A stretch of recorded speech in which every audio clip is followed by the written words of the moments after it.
الصلاۃ والسلام علیک یا رسول اللہ وعلی آلک واصحابک یا حبیب اللہ. الصلاۃ والسلام علیک یا نبی اللہ وعلی آلک واصحابک یا نور اللہ. درود پاک پڑھنے کے بے شمار فضائل و برکات ہیں. مصطفیٰ جان رحمت شمع بزم ہدایت صلی اللہ تعالیٰ علیہ وسلم ایک بار اپنے گھر کے باہر تشریف لائے اور اکیلے ہی کہیں تشریف لے جانے لگے تو مسلمانوں کے دوسرے خلیفہ حضرت عمر فاروق اعظم رضی اللہ تعالیٰ عنہ جب دیکھا تو آپ گھبرائے کہ پیارے آقا اکیلے جا رہے ہیں، کوئی اور ساتھ بھی نہیں ہے، کہیں کوئی دشمن حملہ وغیرہ نہ کر دے، تو آپ بھی پیچھے پیچھے چل پڑے. تھوڑا آگے گئے تو دیکھا کہ نبی پاک علیہ الصلوۃ والسلام اللہ کی بارگاہ میں اکیلے تھے اور جا کے سجدہ ریز ہو گئے، سجدے میں چلے گئے. حضرت عمر فاروق ادب سے پیچھے ہٹ گئے. کچھ دیر کے بعد نبی پاک علیہ الصلوۃ والسلام نے جب سجدے سے سر اٹھایا تو فاروق اعظم کو دیکھ کر فرمایا کہ اے عمر، تم نے اچھا کیا کہ مجھے سجدے میں دیکھ کر تم ایک طرف کھڑے ہو گئے.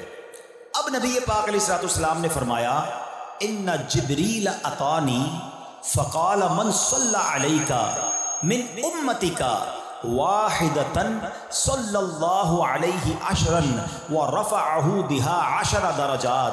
آقا فرماتے بے شک ابھی ابھی جبریل امین میرے پاس آئے تھے اور عرض کی یا رسول اللہ صلی اللہ تعالیٰ علیہ وسلم، آپ کا جو بھی امتی آپ پر ایک بار درود پاک پڑھے گا اللہ کریم اس پر اپنی 10 رحمتیں نازل فرمائے گا اور اس کے 10 درجات بھی بلند فرمائے گا. ایک درود 10 رحمتیں اور 10 درجے بھی بلند ہو رہے ہیں. اللہ اکبر. یہ ہے درود پاک کی فضیلت. اور سبحان اللہ، میرے آقا علیہ الصلوۃ والسلام کو جب یہ بشارتیں دی جاتی نا ہیں کہ امت کو اتنی نیکیاں ملیں گی، اتنی برکتیں ملیں گی، مجھے ایک بات بتائیں، درود ہم پڑھیں گے ثواب کس کو ملے گا؟ ہمیں ملے گا. درجے کس کے بلند ہوں گے؟ ہمارے ہوں گے. گناہ کس کے معاف ہوں گے؟ ہمارے ہوں گے. خوشی کس کو ہو رہی ہے؟ ہمارے آقا کو. امت سے پیار دیکھو، ہے میری خوش قسمتی میں تیرا امتی. یہ میرے آقا ہیں کہ ہم ان کی امتی ہیں. یہ ہماری خوش بختی ہے کہ ہمیں برکت ملے، ہمیں رحمت ملے. ہمارے آقا خوش ہو جاتے ہیں. لیکن اب امتی کو کیا چاہیے؟ اسے چاہیے کہ وہ کثرت سے درود پاک پڑھے. آج ہم غور کریں کہ ہم پورے دن میں کتنی بار درود پاک پڑھتے ہیں. موبائل فون پر گھنٹوں گزرتے ہیں لوگوں کے، بیٹری ختم ہو جاتی ہے پھر چارج پہ لگاتے ہیں، پاور بینک لے کے گھوم رہے ہوتے ہیں. بھائی موبائل بند، ایسا لگتا ہے بندے کا آکسیجن بند ہو گیا ہے. اللہ کے بندو، یہ موبائل تمہارے گھنٹوں لے کے جا رہا ہے. اب ان گھنٹوں میں تم موبائل سے گناہ کما رہے ہو یا نیکی کما رہے ہو؟ کتنے لوگ ہیں جو موبائل سے نیکی کماتے ہیں؟ نہ ہونے کے برابر. اکثر اللہ نہ کرے موبائل سے حرام دیکھ رہے ہوتے ہیں، حرام سن رہے ہوتے ہیں، فضول ٹائم ضائع ہو رہا ہوتا ہے. خدارا اپنے وقت کو قیمتی بنائیے اور درود پاک کی کثرت کیجیے. روایتوں میں یہ مضمون ملتا ہے کہ قیامت کے دن نیک بھی پچھتائے گا، گناہ گار بھی پچھتائے گا. عرض کی گئی حضور گناہ گار پچھتائے گا یہ تو سمجھ آتا ہے، نیک کیوں پچھتائے گا؟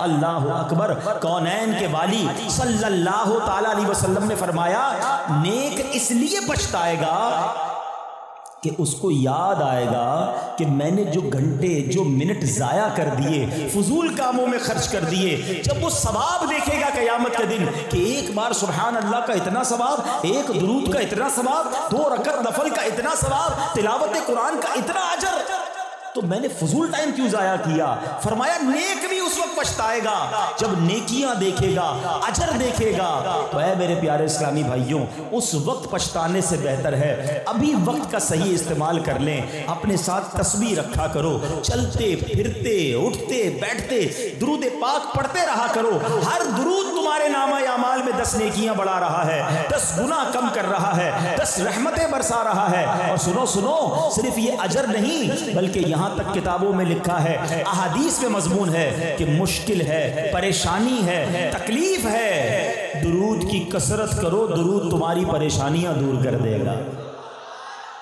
کون ہے جو ٹینشن میں نہیں ہے؟ سب کے ساتھ کوئی نہ کوئی ٹینشن لگی ہوئی ہے. ٹینشن بھی ہے پھر بھی درود نہیں پڑھ رہا ہے. کمال ہے. دکھوں نے تم کو جو گھیرا ہو تو درود پڑھو،